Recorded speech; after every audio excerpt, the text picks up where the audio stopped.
तो दरवाजा खटखटाया। वैश्या ने दरवाजा खोला, अजामिल ने दरवाजा खोला, कहो।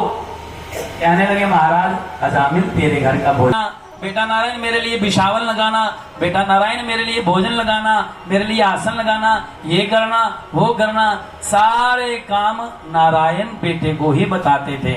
नारायण के साथ इतनी आसक्ति हुई, इतना प्रेम हुआ, इतना प्रेम हुआ कि महाराज अब तो समय अंत पहुंच गया। अजामिल का समय जब अंत पहुंचा तो महाराज खाट पर पड़े हैं और रोगों ने घेर लिया।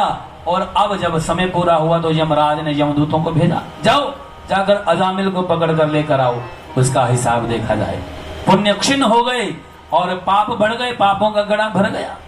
जब अंत समय आया, अजामिल को लेने के लिए यमदूत जैसे आए, गले में फंदा डाला, खींचने लगे, उसके प्राण निकालने लगे तो अजामिल रोने लगा, तड़पने लगा, अपने पुत्र को पुकारता है, हे नारायण बेटा आओ मेरी रक्षा करो, इन यमदूतों से मेरी रक्षा करो, नारायण आओ मेरी रक्षा करो। महाराज नारायण ने तो नहीं सुना। क्यों? क्योंकि जब अंत समय होता है ना, प्राणंत होता है, उस समय मुख से आवाज नहीं निकलेगी, आपका कंठ अवरुद्ध हो जाएगा, आप केवल मात्र पश्चाताप करोगे, उस समय कष्ट होता है। मृत्यु समय, मृत्यु शया पर जब जीव होता है तो उसका दर्द कितना होता है पता है? इस शरीर के अंदर कितनी हड्डी है? 206 हड्डी है।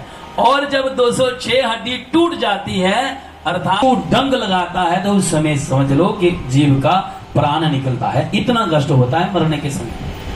पापी लोगों को यमदूतों को भगा दिया, अरे भागो, ये हमारे भगवान नारायण के भक्त हैं और तुम कहां इनको लेने के लिए आए? तब यमदूत ने कहा, नहीं नहीं महाराज, ये नारायण के भक्त नहीं, ये तो पापी है अजामिल, इसने जीवन भर पाप कर्म किया है। अरे भले ही इसने जीवन में पाप कर्म किया है, लेकिन अंत काल में इसने हमारे स्वामी श्री नारायण को याद किया है, इसलिए अंत में जिसने नाम लिया उसको पुकार रहा था। इसके पुत्र का नाम नारायण है, इसलिए आपके नारायण को नहीं पुकारा। तो नारायण भगवान के पार्षदों ने कहा, इसका पुत्र कब हुआ? अभी हुआ ना, थोड़ी देर पहले, 10-15 साल पहले। लेकिन हमारे नारायण तो अनादि हैं, अनंत हैं, असीम हैं, अजन्मा अगोचर हैं, इसलिए हमारे नारायण तो सदैव प्रत्यक्ष रहने वाले हैं। इसलिए इसने नारायण भले ही अपने पुत्र को पुकारा, लेकिन आत्मा का भजन करते हो तो निश्चित रूप से अगर भगवान का नाम लेते हो तो उसके सारे जो पाप हैं वो नष्ट हो जाते। नाम लेने से